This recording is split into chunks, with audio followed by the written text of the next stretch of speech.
आता संजय राऊत बोलतायत, थेट जाऊया.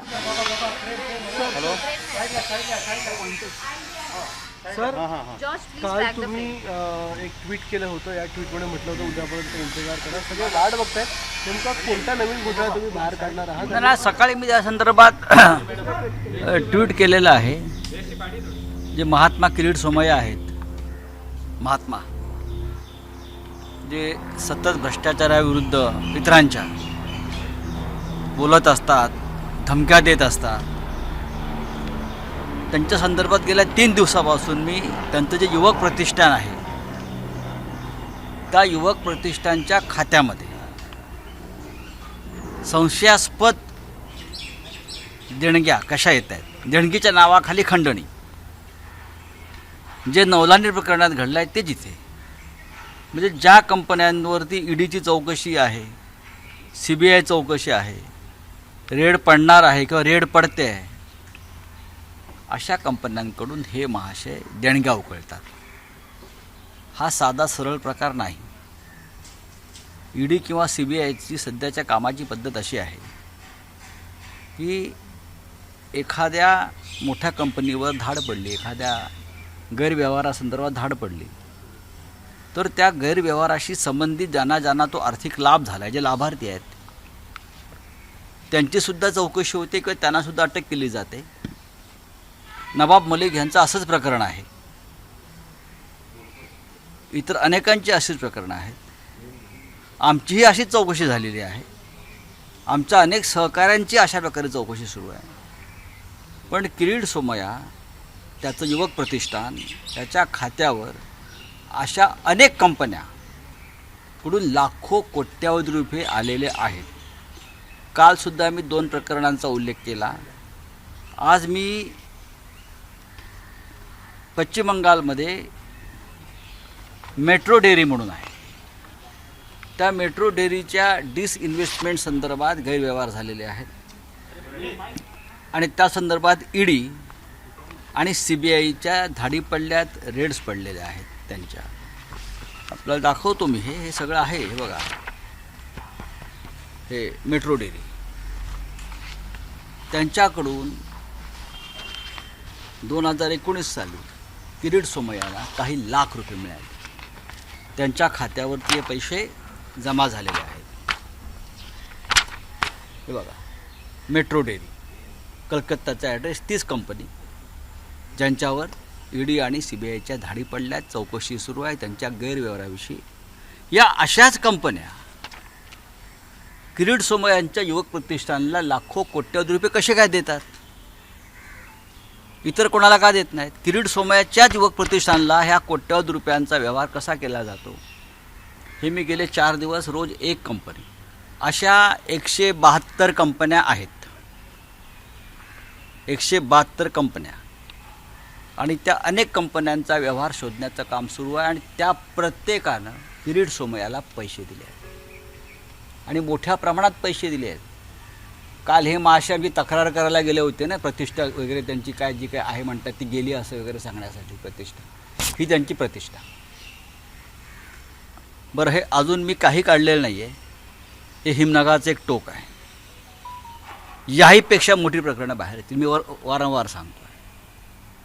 भ्रष्टाचार विरोधी लढ्याचा मुखवटा घालून हा माणूस गेले अनेक वर्ष अनेक उद्योगपती, अनेक कंपन्या, व्यापारी, बिल्डर्स यांच्याकडून खंडणा गोळा करणं, अशा प्रकारे युवक प्रतिष्ठान, हे युवक प्रतिष्ठान त्याच्या कुटुंबाचं आहे. त्याच्यावरती कोणी बाहेरचा माणूस नाही आहे. पहा, धर्मादाय आयुक्तांकडे त्या संदर्भात व्यवस्थित सगळं तक्रारी दाखल होत आहेत, सुरू आहे प्रोसेस. पोलिसांसुद्धा प्रकरण जाईल चौकशीसाठी. पण हे मुखवटे फाटत आहेत आणि मुखवटे फाटलेले आहेत. आणि हे भ्रष्टाचार विरुद्ध महाराष्ट्राला धडा शिकवा. हे भ्रष्टाचार विरुद्ध भ्रष्टाचारमुक्त महाराष्ट्र करणार आहे. जोपर्यंत भारतीय जनता पक्षात अशा प्रकारची लोक आहेत तोपर्यंत महाराष्ट्र भ्रष्टाचारमुक्त होणार नाही. हे भ्रष्टाचाराचं मुख्य स्रोत आहे. या सगळ्याचे कनेक्शन येत आहे. युवक प्रतिष्ठानचा घोटाळा आहे म्हटलं मी. गैर व्यवहार हो रहा है. किरीट सोमैया का जो युवक प्रतिष्ठान है, ये महाशय जो है महात्मा, अपने आप को महात्मा मानता है, भ्रष्टाचार विरोधी जो उनका एक मूवमेंट चलता है ना, उसको अपने आप को बहुत बड़ा महात्मा मानता है कि ये अपने आप को क्या मानता है, लेकिन मैं ही भ्रष्टाचार खत्म करूँगा. उसका एक स्लोगन है, भ्रष्टाचार मुक्त महाराष्ट्र करूँगा. सबसे बड़े भ्रष्टाचारी तो ये लोग हैं. ये क्या है? महाराष्ट्र मुक्त भ्रष्टाचार. भ्रष्टाचार की शुरुआत महाराष्ट्र में ये लोगों ने की है. और मैं देखता हूँ कि ये बड़े बड़े बीजेपी के नेताओं के साथ चर्चा करते हैं, भ्रष्टाचार के खिलाफ लड़ने वाले खुद है. मैंने 2 दिन से युवक प्रतिष्ठान जो उनका एक NGO है, उनके अकाउंट्स खाते में जो पैसे आए हैं, 150 से भी ज़्यादा कंपनी है, बिल्डर्स है, उद्योगपति है, और उसमें ऐसे बहुत से संशयास्पद लोग हैं, डाउटफुल लोग हैं, जिनके ऊपर ED और CBI की इंक्वायरी चल रही है, रेड्स हुए हैं, और इन सभी ने किरीट सोमैया के युवक प्रतिष्ठान को लाखों करोड़ों रुपए के डोनेशन दिए हैं. क्यों भाई? आपको क्यों डोनेशन दिया? आप तो भ्रष्टाचार के खिलाफ लड़ते हो. आप अगर दूसरा कोई किसी का कनेक्शन लिंक होता है तो ED को आप लेटर लिखते हो, उनका क्या कनेक्शन है, उनका क्या कनेक्शन है. अभी आज ही मैंने जो बताया है, पश्चिम बंगाल में मेट्रो डेयरी, जिनके ऊपर ED और CBI की इंक्वायरी चल रही है, रेड्स हुए हैं, बहुत बड़ा मामला है ये भ्रष्टाचार का, गैर व्यवहार का.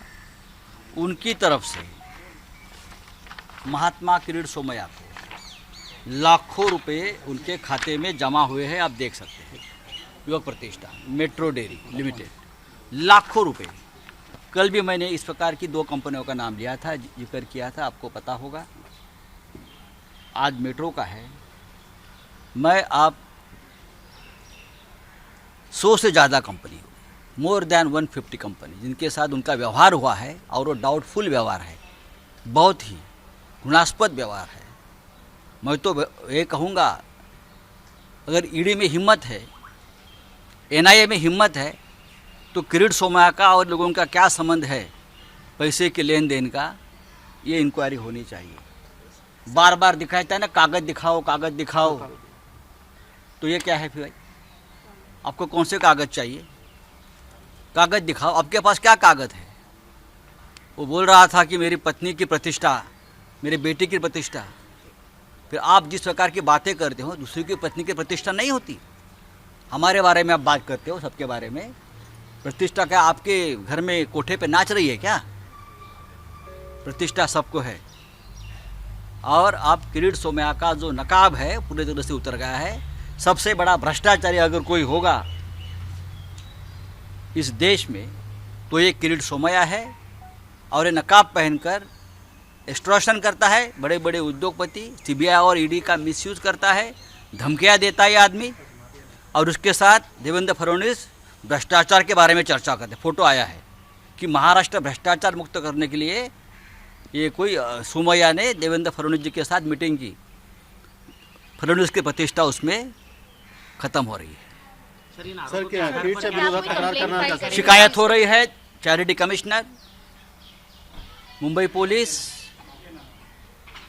और मैं तो कहता हूँ ED ने सुमोटो एक्शन लेना चाहिए. ED और लोगों ऊपर रेड्स करती है ना, सुमोटो एक्शन करती है ना.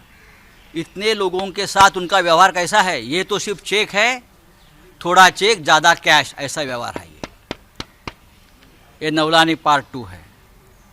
ED और CBI ने किरीट सोमैया को तुरंत अपने कब्जे में लेकर, ये पैसा उनको कहाँ से क्यों मिला है, क्या ज़रूरत है ये कंपनी से उनको पैसा देने की? करोड़ों रुपया है उनके अकाउंट में. युवक प्रतिष्ठान, क्या अंदाजन कोई आंकड़ा दे सकते हैं कितने पैसों का लेन देन हुआ है? कैश का आंकड़ा तो मैं बता सकता हूँ, लेकिन मैं बताऊँगा नहीं. मेरे पास आंकड़े हैं, हमने बहुत इंक्वायरी की है. लेकिन अगर चेक की बात करें तो करोड़ों करोड़ रुपए मैं आपको कागज़ दे सकता हूँ. बाद में मैं हवा में बात नहीं करूँगा. और भी कागज सामने आ जाएंगे. Thank you. तर किरीट सोमय्या हेच सगळ्यात मोठे भ्रष्टाचारी आहेत. ते महाराष्ट्र भ्रष्टाचार मुक्त कसा करणार असा सवाल संजय राऊत यांनी विचारलाय. किरीट सोमय्या यांच्यावरती आरोप करत असताना त्यांच्या युवक प्रतिष्ठानला ईडी आणि सीबीआयच्या रडारवर असलेल्या कंपन्यांकडून कसे पैसे मिळतात असाही सवाल संजय राऊत यांनी विचारलाय. एबीपी माझा, उघडा डोळे बघा नीट.